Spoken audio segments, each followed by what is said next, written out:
આકાશવાણી સમાચાર બકુલા પરમાર વાંચે છે. સૌપ્રથમ મુખ્ય સમાચાર. વિકસિત ભારત સંકલ્પ યાત્રા દરમિયાન 5 કરોડથી વધુ લોકોએ નિઃશુલ્ક આરોગ્ય સેવાઓનો લાભ લીધો. પ્રધાનમંત્રી નરેન્દ્ર મોદીએ કહ્યું છે કે આગામી વર્ષ 2036માં યોજાનારી ઓલિમ્પિક ગેમ્સની યજમાની માટે તમામ પ્રયાસો કરાઈ રહ્યા છે. કેન્દ્રીય ગૃહમંત્રી અમિત શાહે આગામી 3 વર્ષમાં દેશમાંથી નક્સલવાદ નાબૂદ કરવાની ખાતરી આપી. સરહદ સુરક્ષા દળે પંજાબના ફિરોઝપુર નજીક એક AK-47, 2 મેગઝીન અને 40 કારતૂસ જપ્ત કર્યા. ઉત્તર ભારતમાં આગામી 5 દિવસ દરમિયાન ગાઢ ધુમ્મસ રહેવાની શક્યતા. અને બેડમિન્ટનમાં ઇન્ડિયન ઓપન સુપર 750 સ્પર્ધામાં પુરુષ સિંગલ્સની સેમીફાઇનલમાં ભારતીય ખેલાડી HS પ્રણોય આજે ચીનના યુ ક્વી શી સામે રમશે. સમાચાર વિગતવાર. વિકસિત ભારત સંકલ્પ યાત્રા દરમિયાન 5 કરોડથી વધુ લોકોએ નિઃશુલ્ક આરોગ્ય સેવાઓનો લાભ લીધો છે. કેન્દ્રીય આરોગ્ય મંત્રાલયના જણાવ્યા પ્રમાણે ગ્રામ પંચાયતો અને શહેરી સ્થાનિક સંસ્થાઓમાં અત્યાર સુધીમાં લગભગ 2 લાખ આરોગ્ય શિબિરો યોજાઈ હતી, જેમાં આયુષ્યમાન ભારત પ્રધાનમંત્રી જન આરોગ્ય યોજના હેઠળ 2 કરોડ 61 લાખથી વધુ આયુષ્યમાન કાર્ડ બનાવવામાં આવ્યા છે. આ યોજના હેઠળ હોસ્પિટલમાં દાખલ થવા માટે દર વર્ષે પરિવાર દીઠ 5 લાખ રૂપિયાનું આરોગ્ય કવચ પ્રદાન કરવામાં આવે છે. વિકસિત ભારત સંકલ્પ યાત્રા દરમિયાન 2 કરોડ 62 લાખથી વધુ લોકોની ટીબીની તપાસ કરવામાં આવી હતી અને લગભગ 10 લાખ લોકોને વધુ સારવાર માટે મોટી હોસ્પિટલમાં મોકલવામાં આવ્યા છે.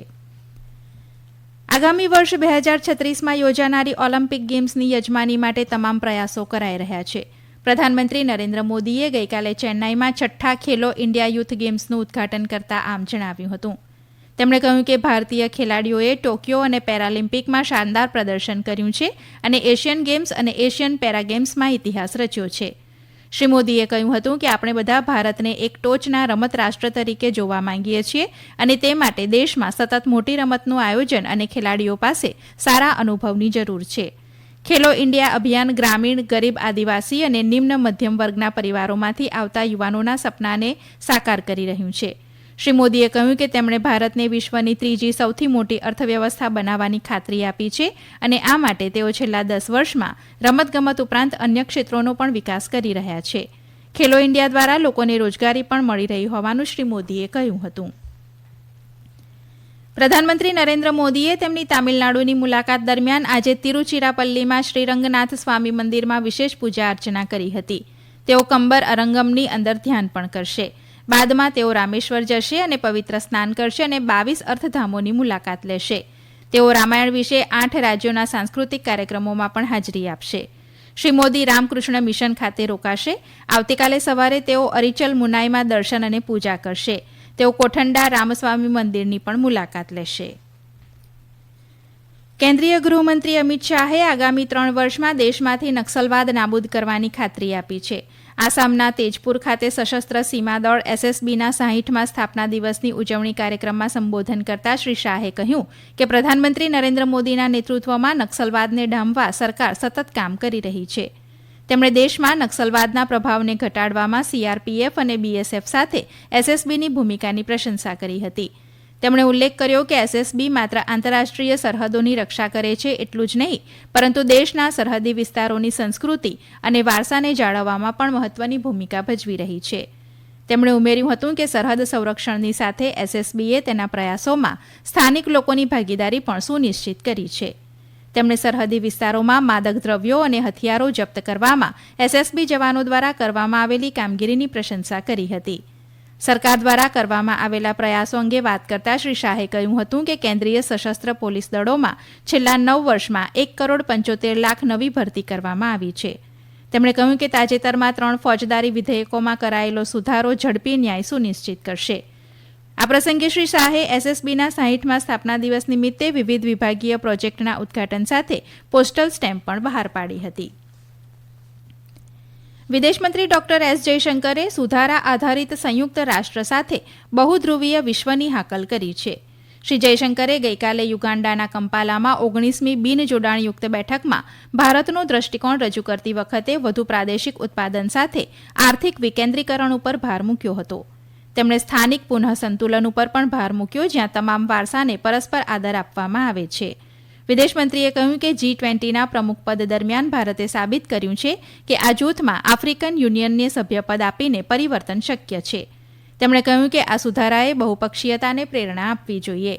ડોક્ટર જયશંકરે કહ્યું હતું કે વિશ્વ વ્યવસ્થાને બદલવા માટે વ્યવહારુ પગલાં લેવાની જરૂર છે. તેમણે પ્રાદેશિક આર્થિક હબ, લવચીક સપ્લાય ચેન, અનુમાનિત ગતિશીલતા અને વિશ્વસનીય ડેટાના પ્રવાહ માટે હાકલ કરી હતી. તેમણે કહ્યું કે મહિલાઓના નેતૃત્વમાં વિકાસ માટે ખોરાક, ઉર્જા અને સ્વાસ્થ્ય સુરક્ષા સંબંધિત મુદ્દાઓને સંબોધિત કરવું મહત્વપૂર્ણ છે. આ સમાચાર આપ આકાશવાણી ઉપરથી સાંભળી રહ્યા છો. સરહદ સુરક્ષા દળ બીએસએફ દ્વારા પંજાબના ફિરોઝપુર જિલ્લામાં ભારત પાકિસ્તાન સરહદ પાસેના એક ખેતરમાંથી એક AK-47, 2 મેગઝીન અને 40 કારતૂસ જપ્ત કરવામાં આવ્યા છે. બીએસએફના પ્રવક્તાના જણાવ્યા અનુસાર રાત્રિ દરમિયાન ડ્રોનની હિલચાલ દેખાયા બાદ બીએસએફ દ્વારા આ વિસ્તારમાં તપાસ અભિયાન હાથ ધરવામાં આવ્યું હતું. તપાસ દરમિયાન દારૂગોળા સહિત 40,000 રૂપિયાની રોકડ પણ મળી આવી હતી. છત્તીસગઢના બસ્તર વિભાગમાં આજે સુરક્ષા દળો સાથેની અથડામણમાં 3 માઓવાદીઓ માર્યા ગયા છે. અમારા સંવાદદાતાના જણાવ્યા પ્રમાણે સુરક્ષા દળોની સંયુક્ત ટીમ બીજાપુર જિલ્લાના બાસાગુડા વિસ્તારના જંગલોમાં તપાસ કરી રહ્યા હતા ત્યારે નેદરા ગામ પાસે અથડામણ થઈ હતી. આગામી 5 દિવસ દરમિયાન ઉત્તર ભારતમાં ગાઢ ધુમ્મસ રહેવાની શક્યતા છે. આ સાથે આગામી 3 દિવસ દરમિયાન ઉત્તર પશ્ચિમ ભારતના મેદાની વિસ્તારોમાં શીતલહેર જોવા મળશે. હવામાન વિભાગના જણાવ્યા અનુસાર ઉત્તર રાજસ્થાન અને દક્ષિણ હરિયાણાના વિવિધ ભાગોમાં લઘુત્તમ તાપમાન 2 થી 5 ડિગ્રી સેલ્સિયસ જેટલું રહેવાની શક્યતા છે. દરમિયાન દેશના ઘણા ભાગોમાં ધુમ્મસના કારણે ઘણી ટ્રેનો મોડી ચાલી રહી છે. ઉત્તર રેલવેના જણાવ્યા અનુસાર આજે દિલ્હી જઈ રહેલી લગભગ 11 પેસેન્જર ટ્રેનો તેમના નિર્ધારિત સમય કરતાં 1 થી 6 કલાક જેટલી મોડી ચાલી રહી છે. રેલવેએ લોકોને બિનજરૂરી મુસાફરી ન કરવા કહ્યું છે. જમ્મુ કાશ્મીરમાં ઉપરાજ્યપાલ મનોજ સિંહાના વડપણ હેઠળની વહીવટી પરિષદે સહકારી સંસ્થાઓને 10 લાખ રૂપિયા સુધીના ખર્ચના નાના ખાદ્ય પ્રસંસ્કરણ એકમોની સ્થાપના માટે પ્રોત્સાહનોને મંજૂરી આપી છે. અમારા જમ્મુના સંવાદદાતા અહેવાલ આપે છે કે આવા એકમો સ્થાપવા ઇચ્છુક નોંધાયેલ સહકારી મંડળીઓને સહકારી બેન્કો દ્વારા ખર્ચના 90% અથવા 9 લાખ રૂપિયા બેમાંથી જે ઓછું હોય તે રકમની લોન આપવામાં આવશે. લાભાર્થી દ્વારા લોનની સમયસર પુનઃ ચૂકવણી કરવા ઉપર લોનની રકમ પરનું સંપૂર્ણ વ્યાજ સરકાર દ્વારા સહકારી બેન્કોને ચૂકવવામાં આવશે. બેડમિન્ટનમાં ઇન્ડિયન ઓપન સુપર 750 સ્પર્ધામાં પુરુષ સિંગલ્સની સેમીફાઇનલમાં ભારતીય ખેલાડી HS પ્રણોય આજે ચીનના યુ ક્વિશી સામે રમશે. HS પ્રણોયે ગઈકાલે પુરુષ સિંગલ્સની ક્વાર્ટર ફાઇનલમાં ચાઇનીઝ તાઇપેઈના વાંગેને પરાજય આપ્યો હતો. આ સાથે ચિરાગ શેટ્ટી અને સાત્વિક સાંઈરાજ રેન્કીરેડ્ડીની ભારતીય જોડીએ પણ સેમીફાઇનલમાં પ્રવેશ કર્યો છે. આ જોડી આજે મલેશિયન ખેલાડીઓ સામે રમશે. ચીનના હેનાન પ્રાંતમાં બોર્ડિંગ સ્કૂલના છાત્રાલયમાં લાગેલી આગમાં લગભગ 13 વિદ્યાર્થીઓના મોત થયા છે. આગના કારણની તપાસ કરવામાં આવી રહી છે અને શાળા સંચાલકની અટકાયત કરવામાં આવી છે. લોકોએ દોષિતો સામે કાર્યવાહીની માંગ કરી છે. ઇઝરાયેલ હમાસ વચ્ચે ચાલી રહેલા યુદ્ધને લઈને અમેરિકાના રાષ્ટ્રપતિ જો બાઇડેને ઇઝરાયેલના પ્રધાનમંત્રી બેન્જામિન નેતન્યાહુ સાથે વાતચીત કરી છે. શ્રી બાઇડેને ગાઝાની સ્થિતિની સમીક્ષા કરી અને ઇઝરાયેલની સુરક્ષાની ખાતરી આપતા 2 સ્ટેટ સોલ્યુશનના તેમના વિઝનનો પુનરોચ્ચાર કર્યો હતો. તેમણે હમાસની કેદ હેઠળ બાકી રહેલા તમામ બંધકોને મુક્ત કરવા માટે ચાલી રહેલા પ્રયાસોની પણ ચર્ચા કરી હતી. દરમિયાન પેલેસ્ટિનિયન રેડ ક્રેસેન્ટે ઇઝરાયેલ ઉપર એક હોસ્પિટલમાં ગોળીબાર કરવાનો આરોપ મૂક્યો છે. ગાઝાના હમાસ સંચાલિત આરોગ્ય મંત્રાલયે જણાવ્યું હતું કે આ હુમલામાં 77 લોકો માર્યા ગયા છે અને કેટલાક લોકો ઘાયલ થયા છે. 26મી જાન્યુઆરીએ કર્તવ્ય પથ નવી દિલ્હી ખાતે 75માં પ્રજાસત્તાક દિવસની પરેડ વિકસિત ભારત અને ભારત લોકશાહીના માતૃત્વ વિષયવસ્તુ સાથે મહિલા કેન્દ્રિત હશે. નવી દિલ્હીમાં સંરક્ષણ સચિવ ગિરધર અરમાને જણાવ્યું હતું કે માર્ચ પાસ્ટમાં મોટી સંખ્યામાં મહિલાઓ ભાગ લેશે. તેમણે જણાવ્યું હતું કે પ્રથમ વખત 100 મહિલા કલાકારો પરેડની શરૂઆત કરશે, જેઓ શંખ, નાદસ્વરમ, નગારા સહિતના ભારતીય સંગીતના સાધનો વગાડશે. અંતમાં મુખ્ય સમાચાર ફરી એકવાર. વિકસિત ભારત સંકલ્પ યાત્રા દરમિયાન 5 કરોડથી વધુ લોકોએ નિઃશુલ્ક આરોગ્ય સેવાઓનો લાભ લીધો. પ્રધાનમંત્રી નરેન્દ્ર મોદીએ કહ્યું છે કે આગામી વર્ષ 2036માં યોજાનારી ઓલિમ્પિક ગેમ્સની યજમાની માટે તમામ પ્રયાસો કરાઈ રહ્યા છે. કેન્દ્રીય ગૃહમંત્રી અમિત શાહે આગામી 3 વર્ષમાં દેશમાંથી નક્સલવાદ નાબૂદ કરવાની ખાતરી આપી. સરહદ સુરક્ષા દળે પંજાબના ફિરોઝપુર નજીક એક AK-47, 2 મેગઝીન અને 40 કારતૂસ જપ્ત કર્યા.